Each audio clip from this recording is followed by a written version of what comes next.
Scientists just grew a living lamb outside its mother for an entire month.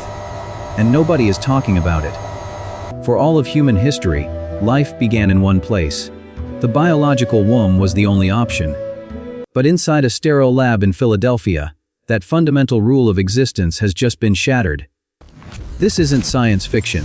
It's happening right now. The age of ectogenesis growth outside the body has officially begun. It promises to save millions of premature babies from death and disability, a medical miracle.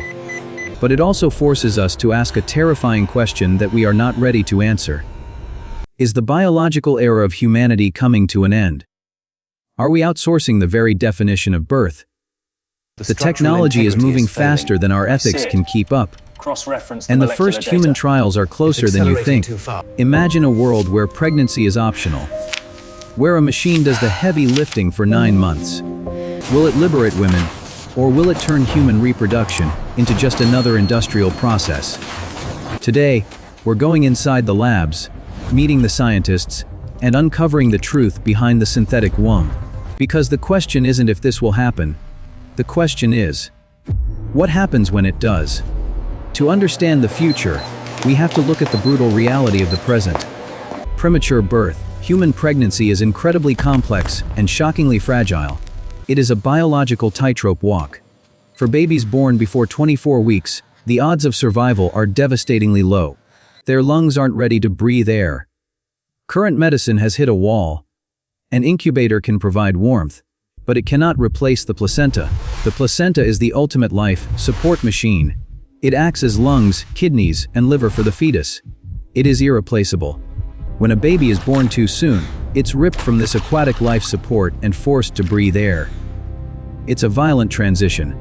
For decades, scientists tried to build mechanical placentas. They all failed. The blood would clot, or the pressure would destroy tiny hearts. The biological barrier seemed insurmountable. The villain of premature death was winning, until one team changed their approach completely. Enter Dr. Alan Flake and his team at the Children's Hospital of Philadelphia. They weren't trying to build a better incubator. They realized the mistake everyone else was making. You can't treat a fetus like a small baby. You have to treat it like a fetus. That meant keeping it submerged in fluid and letting its own heart do the pumping. No mechanical pumps, just biology. The concept was radical. Instead of air, they would create a liquid environment that mimicked the womb almost perfectly. They spent years refining the fluid, the tubes, and the entire system. It was a game of millimeters and profound patience. They needed a test subject, an animal with fetal development similar to a human. They chose the lamb. The procedure was delicate, a C-section to remove the premature lamb, and an immediate transfer into the fluid-filled bio bag. The first few attempts were heartbreaking. The system wasn't ready, the lambs didn't survive. But they learned from every failure. They re-engineered the circuit, tweaked the fluid flow, and tried again. Then, in 2017, they got it right. They transferred a lamb equivalent to a 23-week human fetus into the bag. They connected the umbilical cord to their external oxygenator. And they waited. It worked. The lamb's heart continued to beat. It didn't waste for air. It was breathing fluid, just like in the womb. Day after day, the lamb grew. It opened its eyes, it grew wool. It was developing normally outside of its mother. After 4 weeks, they delivered the lamb from the bag. It was healthy. It breathed air. It was a complete success. The world saw the images and was stunned. A lamb in a bag. It looked like science fiction, but it was real data. For Dr. Flake's team, this was the proof they needed. The biological barrier had been breached. The impossible was now an engineering problem.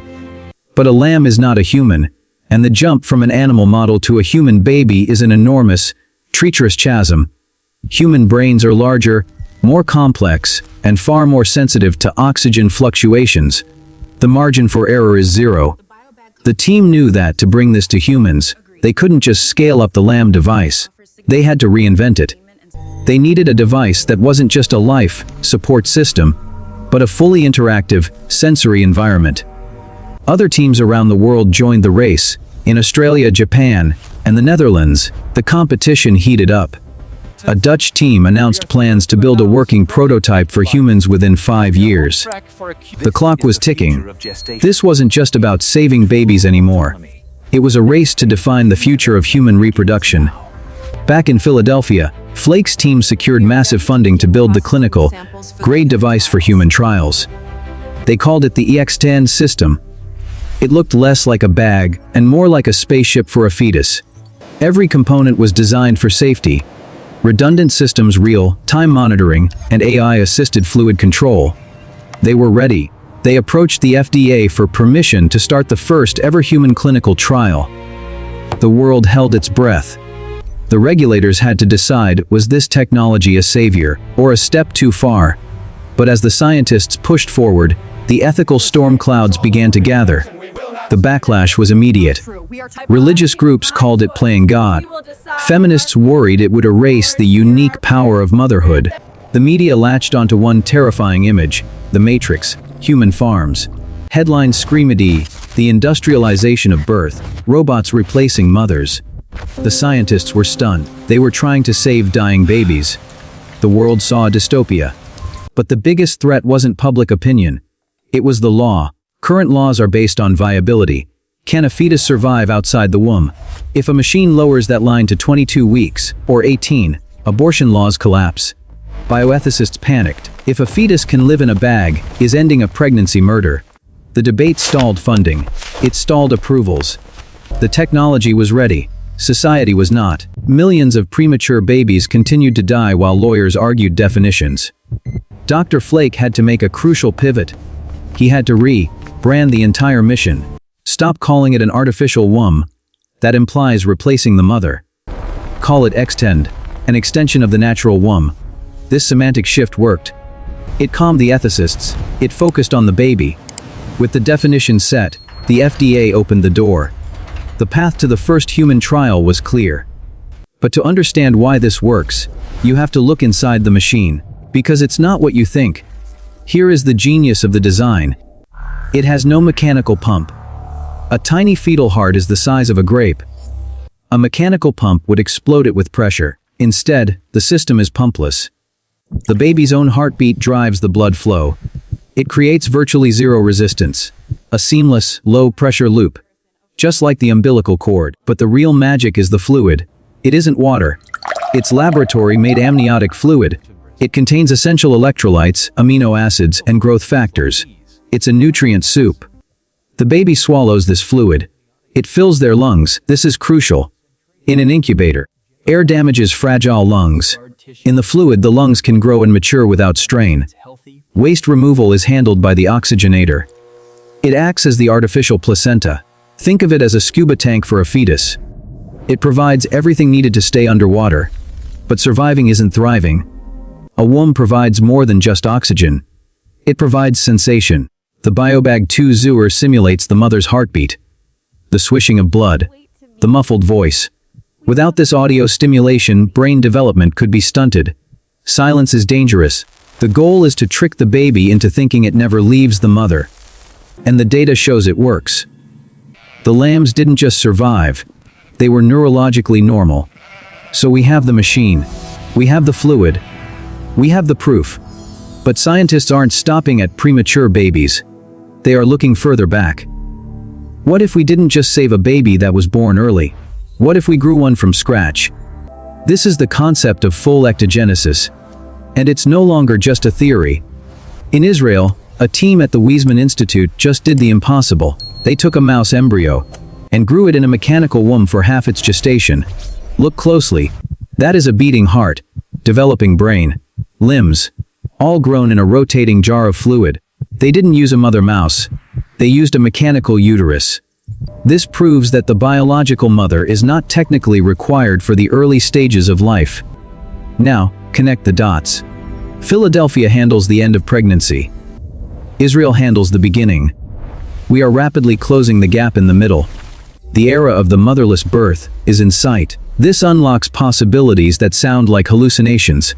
Men having babies, or biological children for same-sex couples grown without a surrogate. But the biggest implication isn't on Earth. It's in the stars.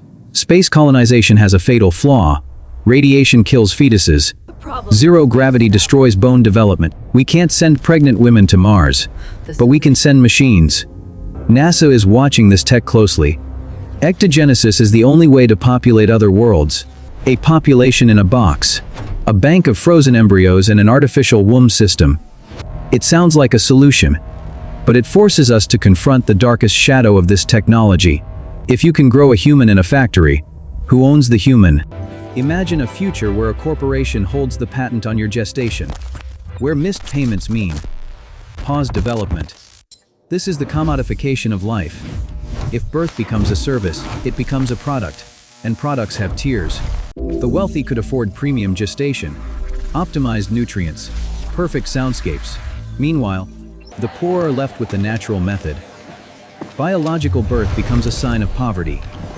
Aldous Huxley predicted this in Brave New World. We are building the decanting rooms he warned us about. But there is a safeguard, a biological fail, safe that might save us from this dystopian nightmare.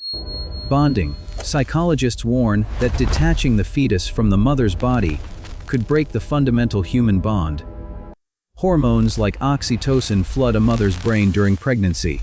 A machine cannot replicate that chemical love. So, perhaps the artificial womb won't replace mothers. It will simply save the ones who can't carry. This brings us back to the heart of the story.